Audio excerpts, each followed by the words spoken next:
Malcolm X once said that if you stand for nothing, you'll fall for anything. You'll fall for anything. Today we are discussing, I am not ashamed. If you want to dress like a dad, don't let none of your friends tell you that there's something wrong with that. But you are a dad. Exactly.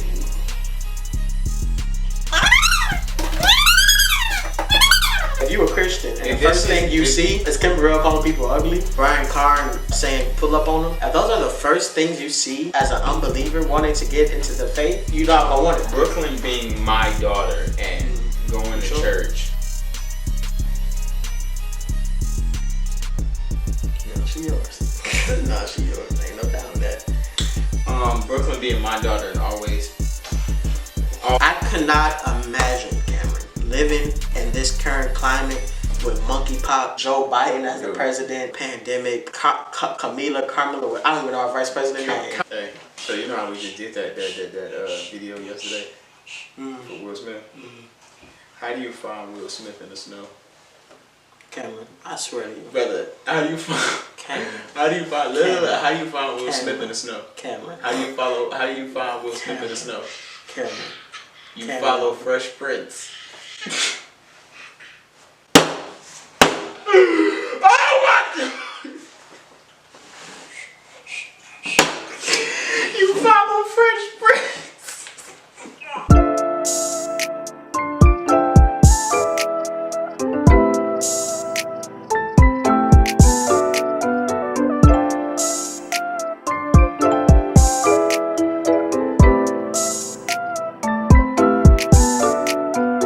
What is up, everybody, and welcome back to another episode of the King of Believers podcast. We are here with the entire family. Hey guys.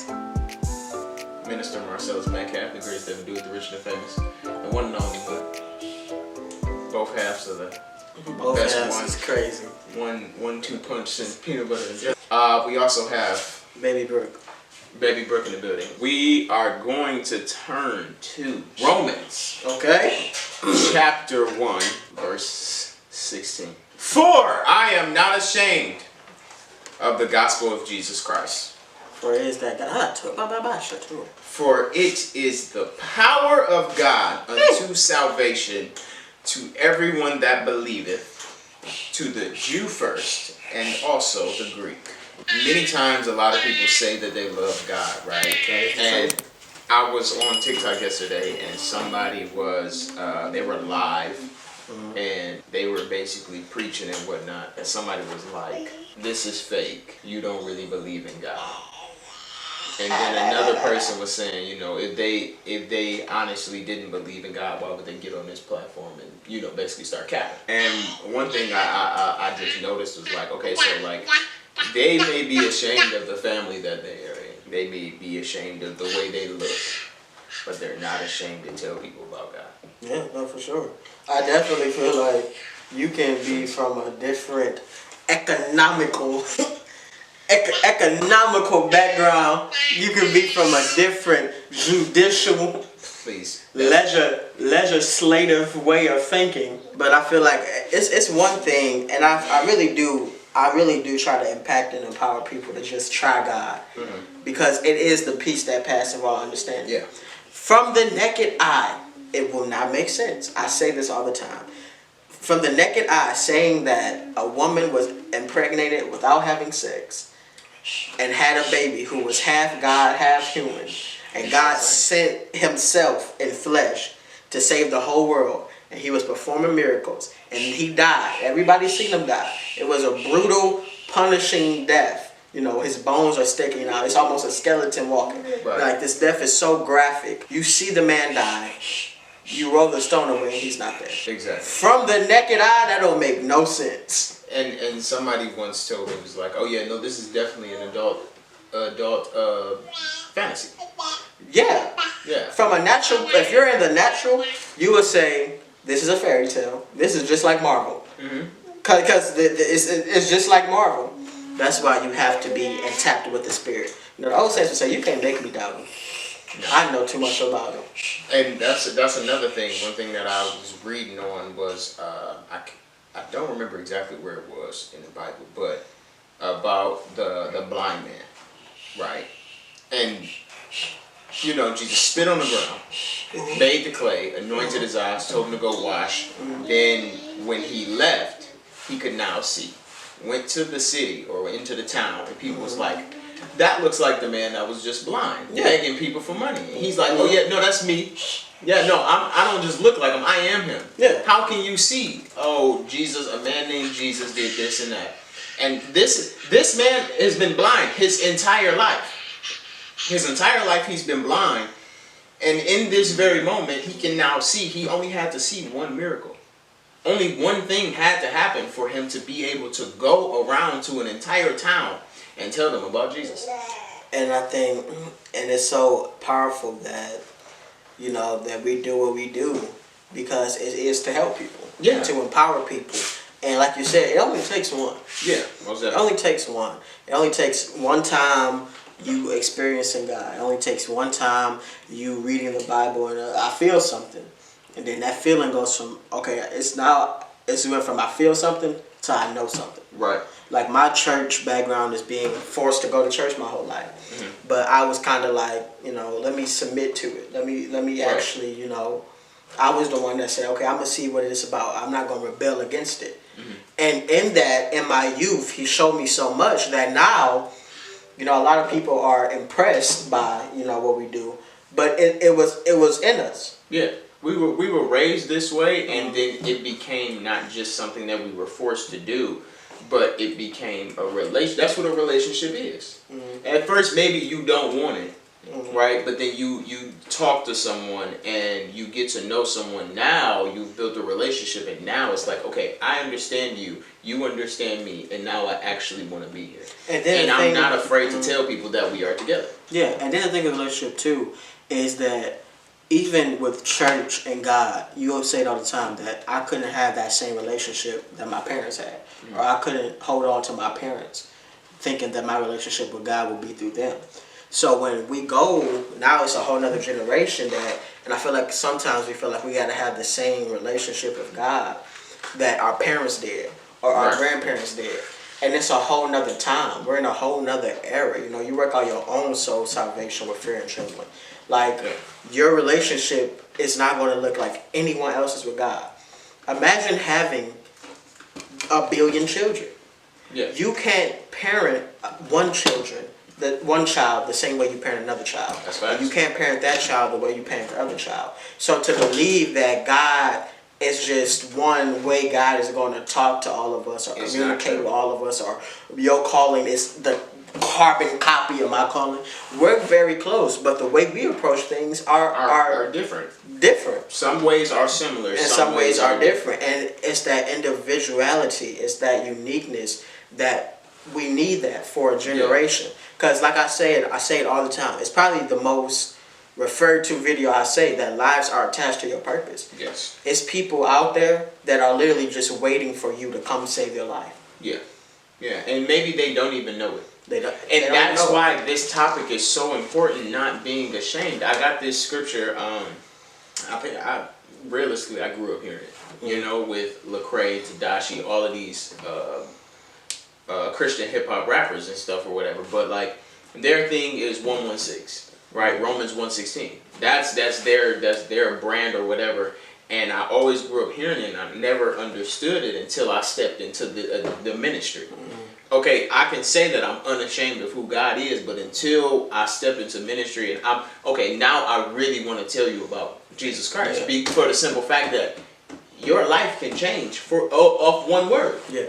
I'm a living witness for it. Yes. Like, me personally, I grew up in the church, and this is probably the most infatuating thing about God to me.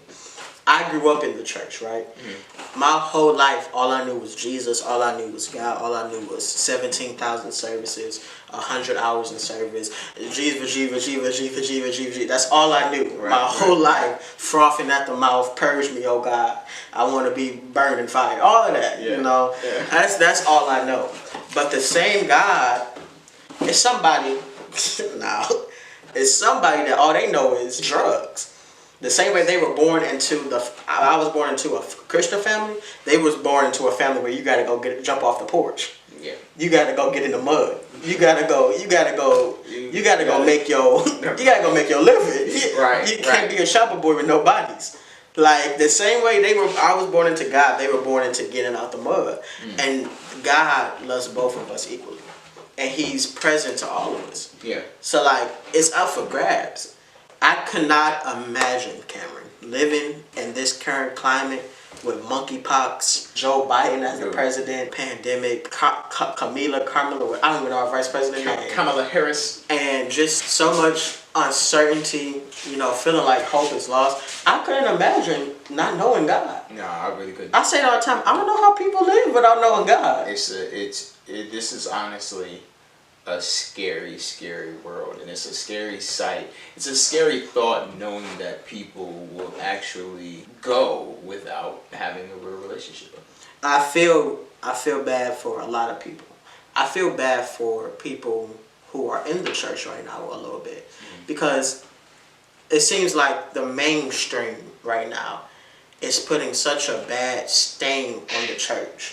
Yes. Just so much stuff that goes away from just the basis of it. And then I feel bad for people who, if all you ever seen about church was Kim Burrell calling people ugly, listen. No disrespect to Kim Burrell, but if you a Christian and the first thing you see is Kim Burrell calling people ugly, or Brian Carn cussing out his musician, or saying pull up on him, if those are the first things you see as an unbeliever wanting to get into the faith, you don't want it. You not gonna want it. But on that same token, you have to want God.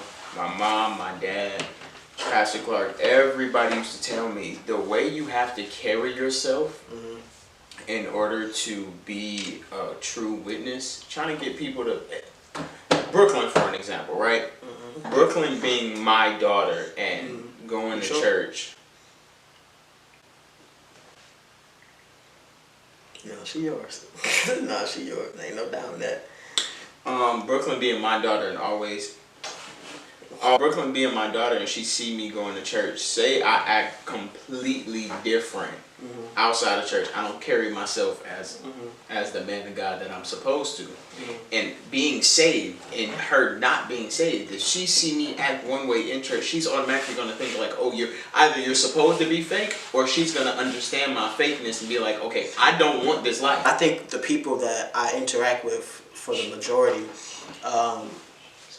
the generation before us, a group of them, it's like, y'all was fake. That's facts. Y'all was fake. Y'all was doing all of this. Y'all was saying all of this. And like, y'all would go and be different people.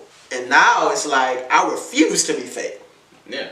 So if I'm gay, I'm going to let you know I'm gay. All these feelings that people have, they refuse to be fake now.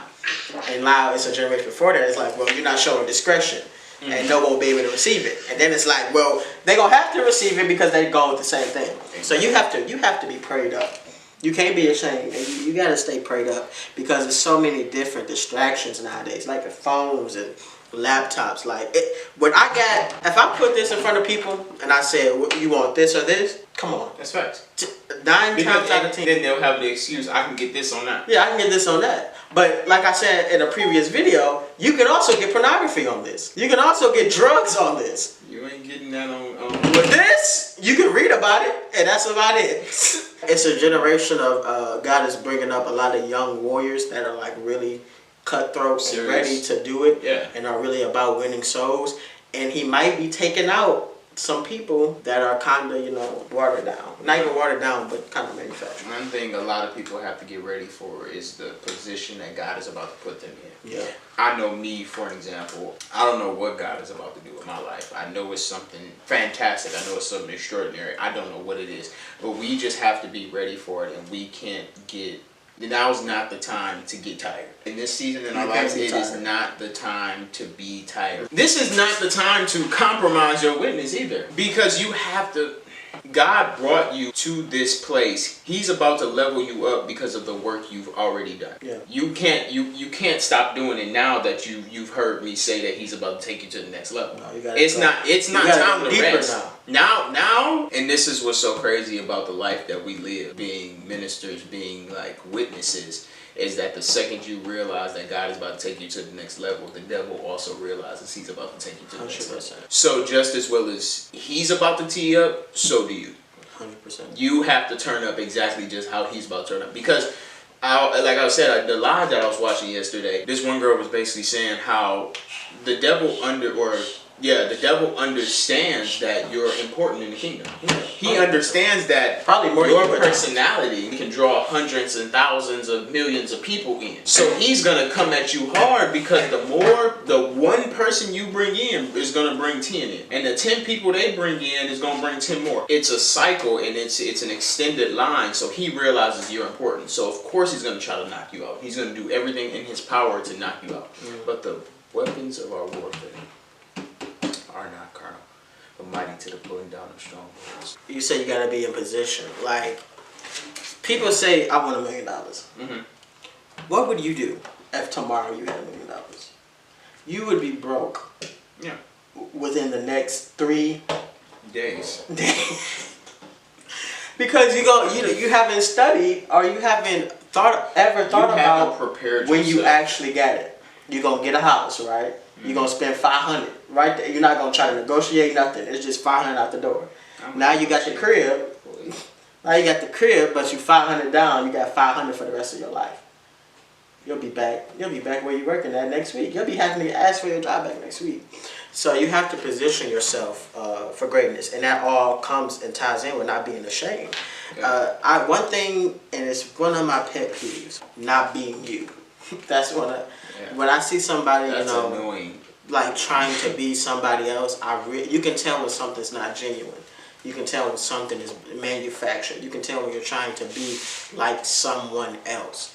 Be yourself and be fully bold in who you are. If you want to dress like a dad, don't let none of your friends tell you that there's something wrong with that. But you are a dad. Exactly. So moral of the story is be you. Be you. And be the person God has created you to be. Don't be ashamed of the gospel of Jesus Christ. I love you. If you don't believe it, but they gotta learn. Continue to believe in the kingdom. Why? Because the kingdom believes in you. Till next time. Goodbye, Brooklyn. You wanna wave a bye bye, mama?